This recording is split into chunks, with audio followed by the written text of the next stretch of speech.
In the spirit of Halloween, I figured I'd cover another aspect of ghost Pokemon. This time, we're looking at the most peculiar Pokemon move there is, the only move that changes its property based on the type of Pokemon using it.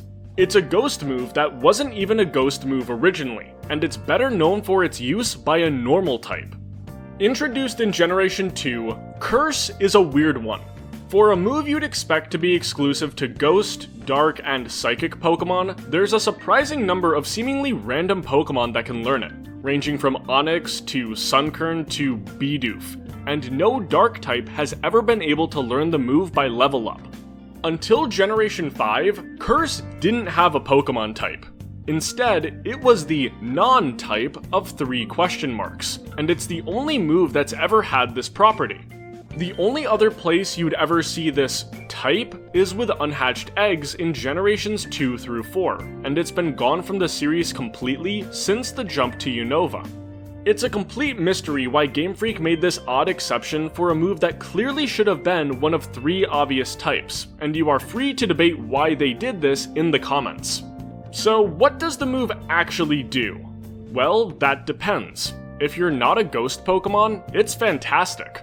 At the cost of lowering your speed, you get a boost to both your physical attack and physical defense stats. Having access to this move helped elevate certain Pokemon from pretty good to pillars of their format. The most obvious example of this is Snorlax in Generations 2 and 3. A normal type is maybe the last type you'd ever expect to benefit from a move called Curse, but it's perfect for Snorlax. The 2 places Snorlax falters the most are with its speed and physical defense. With speed that low, you don't really care about lowering it, so Curse's only drawback when used by non-ghost Pokemon doesn't matter to Snorlax. Now able to mitigate its only defensive shortcoming, Curse was a key part of Snorlax going from not even the best normal type in Generation 1 to being Gen 2's best Pokemon even when taking legends like Mewtwo and Lugia into account. But Snorlax wasn't the only one. Machamp, Muck, and Skarmory all benefited from Curse in a big way, since they're all slower Pokemon that greatly appreciate the boost to their attack and defense while not caring much about the loss in speed. But what if a ghost Pokemon used this move? Curse has been a ghost move since Generation 5, and you'd expect that Pokemon who share its type would benefit from it more than Pokemon who don't. Well, you're wrong. When used by a ghost Pokemon, the user sacrifices half of their health to put a curse on the opponent. This curse causes the target to lose 25% of their health each turn until they faint or switch out of battle.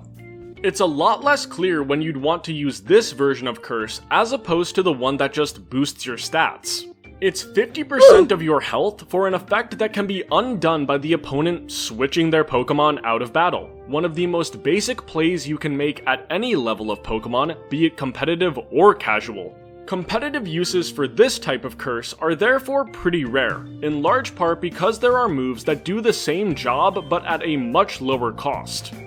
If you want to make your opponent switch their current Pokemon out of battle, you can use moves like Perish Song, Roar, or Whirlwind, and that's just to name a few. Perish Song just forces you to switch out as well at the end of 3 turns, while Roar and Whirlwind simply make you go last. The risks associated with those moves are far less than with Ghost-type Curse.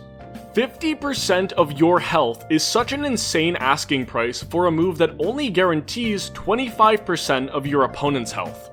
Let's compare this to another move where you have to sacrifice 50% of your health. Belly Drum. With Belly Drum, in exchange for 50% of your health, your physical attack stat gets maxed out, like the full 6 stages in 1 turn.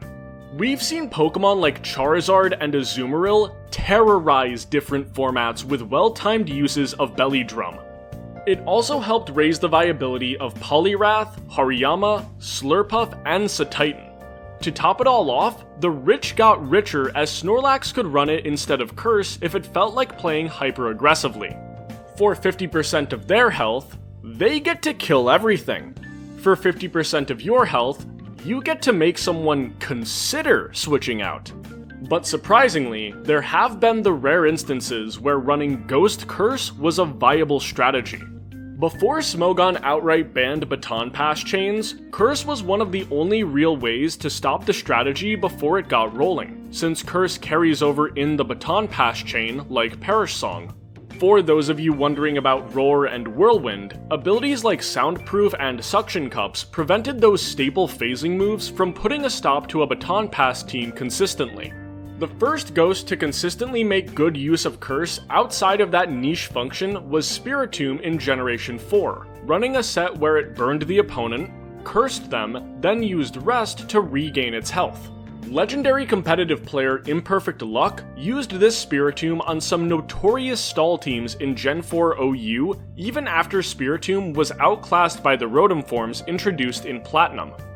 Having tested some of their teams in the modern state of Gen 4 OU to get footage for this video, they struggle horrendously with Clefable, a Pokemon that only recently rose to prominence in Sinnoh singles formats, meaning they wouldn't have had any reason to plan for it back when Gen 4 was the current competitive generation.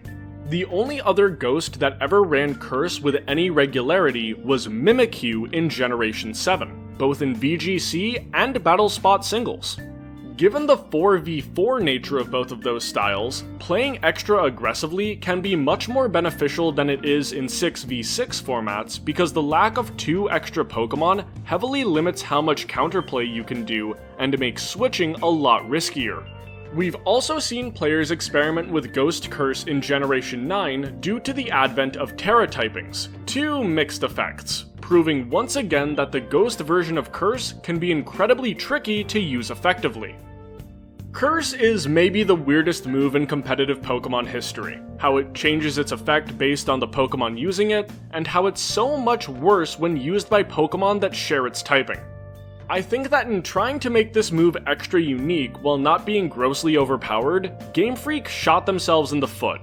The risk to reward ratio with this move in 95% of cases is so skewed in your opponent's favor that it basically makes the move worthless. If they wanted to make this version of Curse viable on a broader scale, they could have made it the Ghost version of Toxic, but with a bit of a twist. Instead of only affecting a single Pokemon until they faint or switch out, Curse could be applied to the whole team for a set number of turns, doing more damage if a Pokemon dares to stay in for multiple turns, with the starting damage being a bit higher than Toxic. This would come at the cost of 25% of the user's HP, because 50% would still be too high a price to pay even with this modified effect. This move's function sounds very evil, which is exactly what you'd expect from a move called Curse, not something that can be undone by the most basic function the games have. If you could change any move in Pokemon, what move would it be and what would you change about it? Tell me in the comments below. If you enjoyed this video, be sure to hit the like button and subscribe to the channel. If you want more spooky content, check out the video I just did on the ghoulish fighting game that lets you learn combos by button mashing. Or check out the playlist containing all of my other Pokemon videos. I've heard my takes are pretty ghastly.